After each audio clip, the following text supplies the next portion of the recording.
व्यर्थ में समय को नष्ट करवाना माया का कार्य है और अव्यर्थ कालत्वम ये भक्ति का स्वरूप है। समय को सार्थक भक्ति करती है और समय को निरर्थक माया करती है। माया में फंसा हुआ जीव निरर्थक कार्यों को करते हुए पूर्ण जीवन बर्बाद कर देता है और भक्ति का कृपा पात्र प्रत्येक क्रिया, प्रत्येक समय, प्रत्येक वस्तु सद में अर्पित करके वो सद स्वरूप हो जाता है। माया असत है, जड़ है, भ्रमात्मक है, दुखमय है। भक्ति सद है, महासुख प्रदान करने वाली है और प्रकाश स्वरूप है, इसलिए इसमें भ्रम हो ही नहीं सकता है। इससे भ्रम का नाश होता है। जो भक्त हैं, जो उपासक हैं, उनके लिए ये बात है। संसारी पुरुष तो प्रभु को कुछ मानते ही नहीं, कुछ मानते हैं तो केवल एक अपने सुख को पाने के लिए उनको साधन मात्र समझते हैं, साध्य प्रभु को नहीं समझते। हे प्रभु मेरा ऐसा कार्य हो जाए, तो प्रभु हुए साधन और सांसारिक कार्य हुआ साध्य, कोई खास बात नहीं हुई।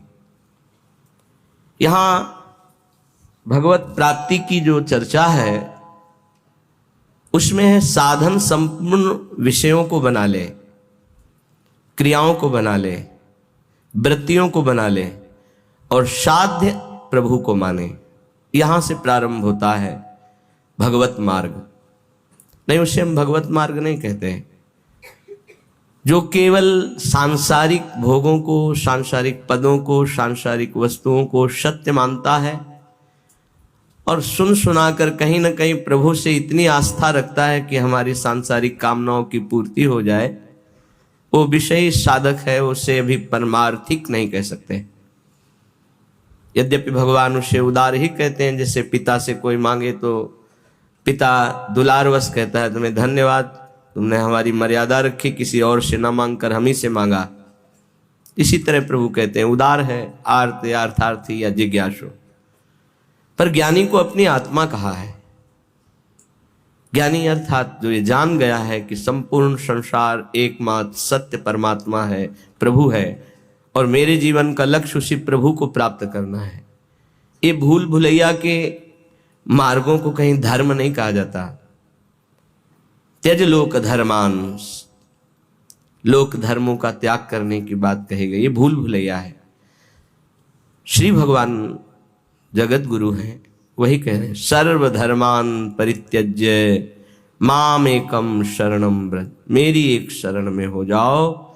मनुष्य जीवन का लाभ शरण में हो जाना है। शरणागति का तात्पर्य है तदर्पिता अखिलाचारिता तद्विस्मरणेन परम व्याकुलते। एक एक आचरण प्रभु के अनुकूल हो और निरंतर प्रभु का स्मरण हो, स्मरण में थोड़ा भी विस्मरण बर्दाश्त न हो, यही जीवन का परम लाभ है। यही जीवन का परम लाभ। ये बड़े बड़े सिद्ध संतों की बात है। स्मरण हमारे जीवन की परम उपलब्धि है। निरंतर स्मरण ये सिद्धावस्था की तरफ पदार्पण हो रहा है। सिद्धावस्था आवागमन से मुक्त, प्रभु के नजदीक निरंतर सेवा, रूप रस, प्रेम रस, इसका रसास्वादन करते हुए अनंत काल तक महासुख में डूबना। श्रीपाद प्रबोधानंद जी महाराज कह रहे हैं आप अपने द्वारा अपना नाश मत कीजिए। कोई किसी का नाश नहीं कर सकता, आप अपने द्वारा अपना नाश करते हैं।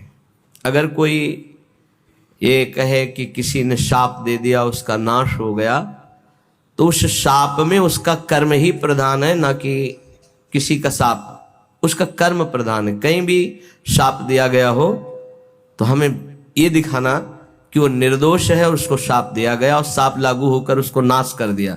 कहीं भी हमें बताना खोज के इतिहास में।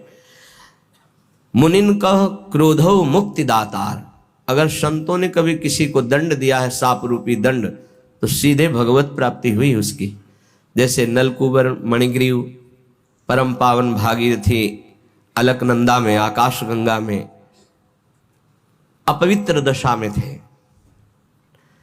परम पावन धाराजू में कभी निर्वस्त्र स्नान करने के लिए नहीं कहा गया है, निषेध है। वो निर्वस्त्र थे। दूसरी बात, देवपुत्र होकर भी मदिरा पान किए हुए थे। कुबेर जी के पुत्र हैं, धनाध्यक्ष कुबेर। धन मद इतना बढ़ा कि परम पावन गंगा जी में भी खड़े होकर मदिरा पान करके ऐसे लौकिक विलासता। तो जे भी देवर्षि नारद जी गए तो अप्सराओं ने तो वस्त्र धारण करके उन चरणों में प्रणाम करके लज्जापूर्ण स्थिति में खड़ी हो गई, लेकिन वो निर्लज्ज मदिरा पान किए हुए ऐसे, ना कोई प्रणाम मुद्रा ना कोई। तो उन्होंने कहा, तुम इतने बड़े महापुरुष के पुत्र होकर ऐसा आचरण करते हो, जाओ मैं तुम्हें शाप देता हूं, वृक्ष योनि को प्राप्त हो जाओ। बड़ा भयंकर शाप, तो बड़ा भयंकर। कहां कुबेर पुत्र और कहां जड़ वृक्ष योनि। पर कृपालु नारद जी ने कहा, वृक्ष तो बनोगे पर नंदालय के द्वार में वृक्ष बनोगे,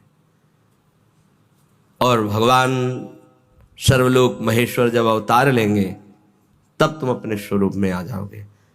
क्या सौभाग्य मिला! ऐसे साधनहीन को योगी दुर्लभ वांछित वरदान मिल गया। प्रभु उस नारद जी की बात सत्य करने के लिए जब मैया ने ओखली में बांधा तो ओखली घसीटते हुए वहां पहुंचे और दोनों वृक्षों के बीच में फंसा के ऐसा झटका मारा, दोनों वृक्ष गिर पड़े और उनसे दिव्य पुरुष यही नलकुबर मणिगिरी प्रकट हुए और भगवान का दर्शन, भगवान के वचन, भगवान का स्पर्श प्राप्त किया। क्या ये शाप है? विचार करो। ये शाप नहीं, ये तो वरदान से भी श्रेष्ठ है। अगर कोई हमें शाप भी देता है तो हमारे कर्म का मार्जन होता है, हमारा कोई नाश नहीं कर सकता, हमारे कर्म ही हमको दंड देते हैं। इसलिए कह रहे, ना हंता ममते वृथा कुरु सखे, देहालय स्त्रियादिके, छित्वा दुर्जर श्रृंखलम गुरुगिरा, ते मोह मात्रोदितम वृंदारण्यमुपेत्य शीघ्रमखिला, नंदैक साम्राज्य सत कंदम कंद फलादिवृत्तरनिशम, तन्नाथ लीलाम स्मर। ना हंता, हे भाई तुम्हें जो मानव देह मिली है इसका तुम नाश मत कर दो। ये नाश किया जाता है क्या?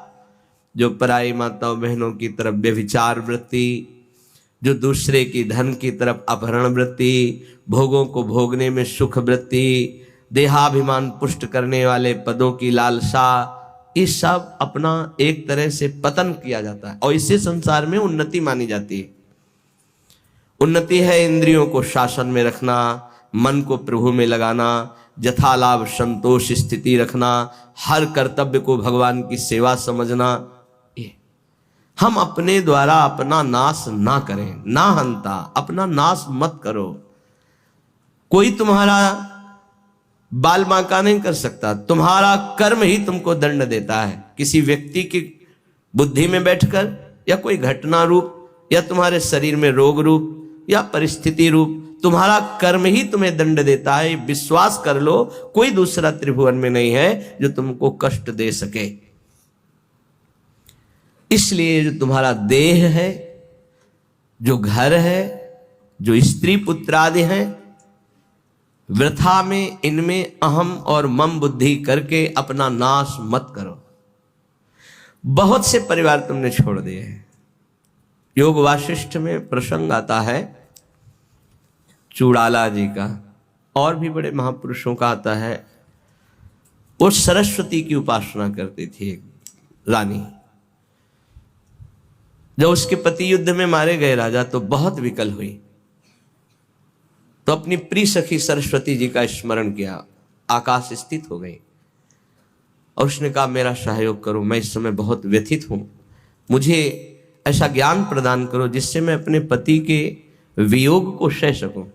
मुस्कुरा दिया सरस्वती जी ने और कहा, तुम मुझे अपनी सखी कहती हो, फिर दुखी हो रही हो। कितने तुमने परिवार छोड़े तुम्हें पता है? बोले नहीं, मुझे तो यही लग रहा है, मैं पहली बार जन्म लिया हूं, ये मेरा पति है, ऐसा। आओ। तो उनका सूक्ष्म शरीर उनके साथ हो गया, स्थूल वहीं गिर गया।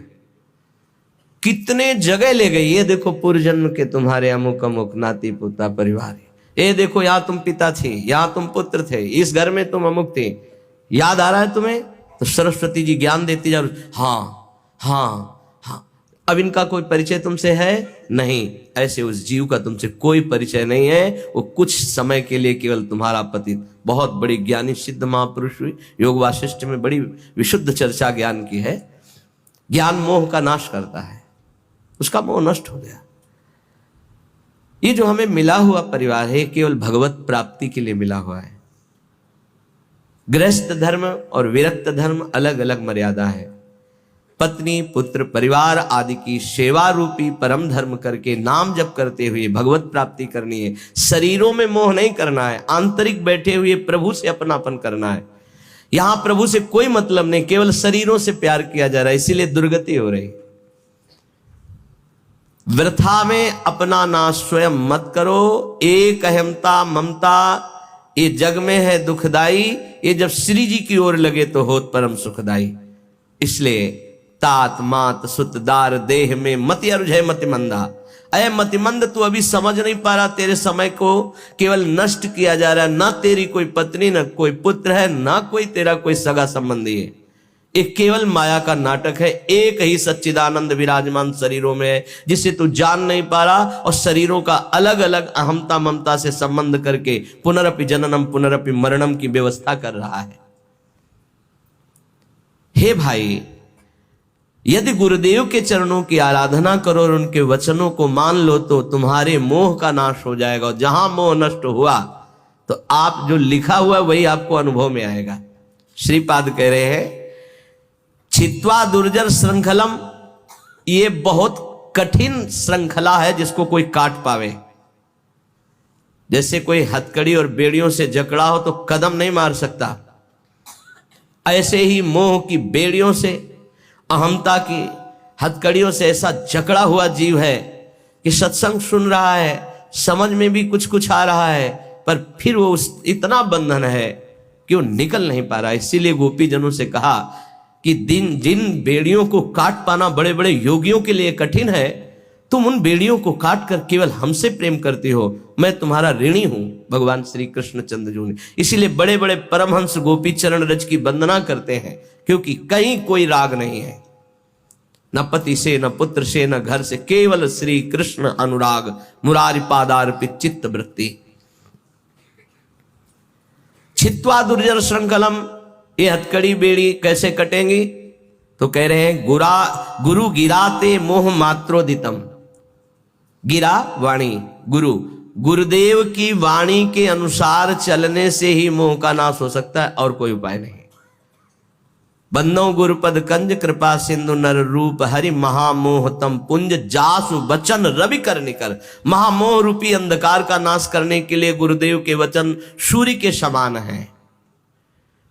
मोह मात्रोदितम, केवल मोह मात्र में तुम फंसे हुए हो, और इस मोह का नाश गुरुदेव के अक्षरशः वचनों के अनुसार चलने पर होता है।